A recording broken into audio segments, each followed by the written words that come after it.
As ujësjellësit nuk e shpëtojnë kthetrave të kompanisë Gjikuria. Në Gjirokastër, një tjetër tender publik ka përfunduar në duart e një bashkimi operatorësh të drejtuar nga Gjikuria SHPK, pavarësisht se 4 kompani kishin ofruar çmimet më të ulta dhe në një rast me rreth 600 milion lekë të vjetra më pak me TVSH. Objekti i tenderit është ndërtimi i ujësjellësave në fshat rreth Fush Bar dhe Zhulat në bashkinë Gjirokastër. Procedurat u zhvillua nga Shoqëria Reanale Ujësjellës Kanalizime Gjirokastër SHA me një fond limit prej 248 milion lekësh të reja pa TVSH, ose përafërsisht 3 miliard lekë të vjetra me TVSH. Fituesi, Bashkimi Operatorëve Gjikuria në pronësi të Florence dhe Milo Gjikuria dhe ETS Pro Partners në pronësi të Emiliano Deliajt dhe Miguel Ali.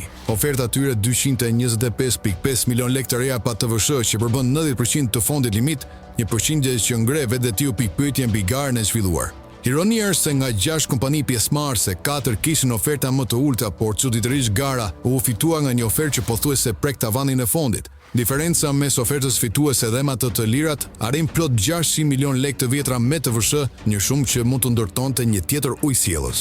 Ky tender i dyshimt me numër referen, ky tender i dyshimt është vetëm një nga listat e gjatë ku Gjikuria del fitues përkundër konkurrencës më të lirë.